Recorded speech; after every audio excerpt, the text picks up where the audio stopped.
So yeah, it's been a little while since my last upload, ladies and gentlemen. Super sorry about that, but I'm feeling a lot better now and will absolutely be cranking out uploads in 2024. What's going on, everyone? It's Animasu here, as always, with another weekly chapter review. We're going to be taking a look at Blue Lock's 245th chapter today, titled, You Need to Die at Once.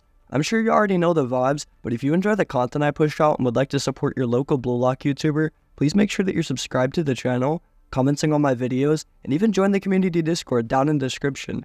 As always, I hope you have an amazing day, and please enjoy the video. The intro text here says, while PXG flexes their firepower, Manshine City and Italy's Ubers are also exchanging blows in another part of Blue Lock. As chaos emanates from the two battlegrounds, who will become the game's protagonist and score the winning goals? With the score currently 1-2 in favor of the Ubers, we first see Nagi here leaping into the air while chest trapping the ball. Two defenders are beneath him just watching helplessly, as we know this guy's reach and flexibility is just way too insane to handle. Chris Princeton screams out for him to pass the ball over to Nagi, however Nagi doesn't seem too happy about this play. After all, he is the one who tried to help Nagi and prevent his downfall arc from happening. But no, the star-crossed lovers are just stuck together like glue. Passing off the ball anyways though while holding off the defense, we then see Nagi receive this pass with an impressive touch as always. Nico and REO are both also shown to be preparing themselves, as apparently the Ubers have some sort of anti-genius defense. This makes perfect sense considering they're said to have a plan for literally everything, and Nagi without his active play is even easier to plot for. While telling the defense to just try and stop him, it looks as if Nagi leads into a sombrero flick or something of the sort, successfully passing up both REO and Nico. With the new generation defender Don Lorenzo then arriving at his front, however, Nagi is forced to once again take another still touch. With his tongue hanging all out like usual, Lorenzo taunts his prey by telling him that he's not the only special genius around here. This inclusion of the big Don seems to really throw off Nagi here, as REO is behind him just screaming for him to shoot. He tells him to stop hesitating in the face of the defender, and to just purely focus on the goal. In a super dynamic panel here that I really love, that's exactly what Nagi does as he then shoots for the goal while holding off Lorenzo to his side. Now you would think that Lorenzo would have crowded him a bit more here, or at least stopped the shot, but I guess he just wanted to hold on to Nagi's waist here while smiling like a maniac. Now the person that actually stopped this shot was none other than Oliver Aiku, who leaps through the air and takes one to the face. I really wish this last match would have had him do this to Kaiser Impact instead of Lorenzo, because that would have just been huge for him, but I guess he just wasn't the chosen plot device to handle Kaiser. Anyways, while mocking Nagi and calling him slow, Aiku asks if that's really all that a genius can manage. Even he notices Nagi's lack of effort and motivation, as he questions where that passion went that he showcased against Isagi. Also, another interesting thing here is Lorenzo's compliment of this block, as he estimates its value to be around 80 million. Now, this is probably accurate too, considering he guessed Isagi's value jump last match, and money is his whole thing. So where do you guys think Aiku will end up on the next leaderboard, or what his bid will be? Getting back into the match though, REO is looking super worried as Barou seems to have gained possession from Aiku's phenomenal block. Charging forward with his full effort, Barou tells them to all get out of his way as he will secure the last goal for himself. Once again showing off some impressive dribbling feats, he manages to cook two Manshine defenders as Barou finally approaches REO. With the Chameleon going straight for a slide tackle, Barou instead opts to pass off to a teammate to then continue this push. Nico receiving this and quickly redirecting it back, Barou is now even passed up REO as he's sprinting into the open space.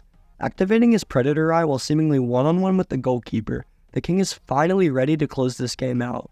Then swinging through with a powerful shot and this absolutely stunning panel, the ball is actually redirected back into the air. Manshine's reliable Panther Chikari Hyoma has managed to sprint in just in time, leaping through the air to just barely stop the ball from ending the game. We even get a full page here of Barou's reaction and Chikari posting up, as he literally taunts Barou by meowing at him. Now, I don't know if Port Chikari is getting the same treatment on their version of Twitter, but this is not helping the allegations. With SENDOU then being shown, however, holding off two defenders, just as Barou did in the U20 game, the loose ball is quite literally right at his face. It is time, ladies and gentlemen. It's finally time. Splashing that shit into the back of the net, SENDOU Shidou, U20 Japan's previous main ace, has scored the winning goal for Italy's Ubers. With a score of 3-1, we have just witnessed SENDOU's first on-screen goal, and this also pretty much confirms him a place on the Blue Lock 23. Aiku is holding him up with a huge smile, as he's really been SENDOU's main homie and #1 supporter, with the rest of the team as well sprinting in for celebration. With REO and Nagi both huffing and exhausted, Agi even rubs salt in the wound with some real-life advice. He tells REO that in his current predicament, he and Nagi will not be able to grow any further like this. With Manshine going into their last match and this being their final chance, Agi suggests that REO should break up his partnership with Nagi before they both become, in quote, insignificant randoms. REO, stubborn as ever though, tells him to just fuck off and leave him alone, even comparing Agi to a fussy family member. Agi, however, doubles down with an angry expression, telling REO that he's just too confident. Sometimes in order to become stronger and grow to that world-class level, you need to have the guts to cast aside things and people important to you. We then get a perspective change over to the other partner as well, being Nagi, who slouched over while talking to Barou. He wants to know what his end goal is for all of this, as it obviously drives him to play with the intensity he does.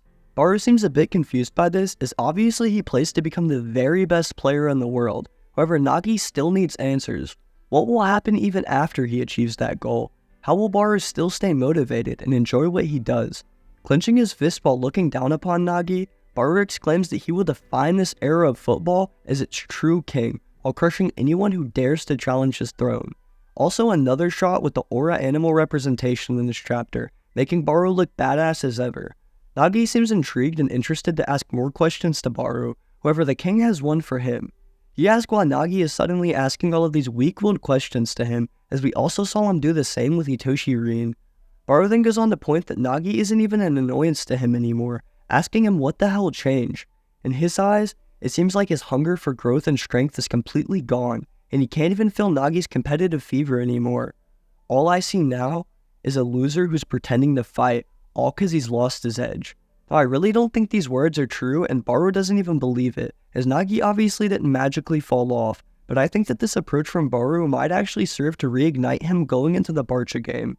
Anyways, Barou goes on to tell Nagi to go hit rock bottom of despair and die, because unless Nagi does some serious soul searching to reshape his ego, he won't stand a chance on the world stage. Nagi's eyes here even seem to be glowing with interest and passion, so maybe Itoshi Rin and Barou's words together is what he needed. I would find it really cool too if maybe he even spoke with Isagi before his next matchup, but we'll just have to let the boy Nagi cook. Anyways, in a huge switch up of vibes, the next page shows us the final seconds of the PXG vs FC Barcha match. Leaping into the air as two defenders attempt to hold him back, we actually get to witness Shidou Ryusei putting in the final goal. With PXG obviously winning with a final score of 3-2, our zesty demon seems to be making his presence known once more. We're not the only ones watching this unfold though, because everyone is going crazy in the Germany Strata monitor room over Shidou's acrobatic header. We also learn here from Hiyori that Lavinho came on and helped assist Bachira and Otoya's goals to draw the game, which really doesn't surprise me all too much. In the end though, even Lavinho couldn't help FC Barcha pull this game out of the mud, as Shidou managed to close it out in favor of PXG. We then see Isagi watching closely as well, pointing out that this match results now leave only PXG and Bayern Munich as the undefeated teams. This means that their final matchup will be an all-out battle, in which the champion of the Neo Egoist League will truly be determined. We also get a badass celebration panel here of Shidou's fruity ass, with Zantetsu and Kurisu also being seen in the back. With one final panel of Isagi flaring with ego, he knows that the stage is set for the best to compete. The outro text here says, Shidou's acrobatic header helps PXG get a win against the Spanish giants of Barcha. As the showdown between the two undefeated teams draws even closer, the egoist blood begins to boil in anticipation. With that being the end of today's chapter, all that we're left with now is chapter 246's title, being Anomaly and Abnormal. Now, I'm really hoping that this is either going to be a Shidou Ryusei backstory, or Isagi going to talk to our goat, because any Shidou content just makes me so happy. Let me know what you guys think and are most excited to see, as I know a lot of you really seem to enjoy this chapter. As always, if you guys enjoy the content I push out and would like to support your boy, please make sure that you're subscribed to the channel, commenting on my videos, and even check out my community Discord down in the description. I'll see you all in tomorrow's video, so go and have an amazing rest of your day for me.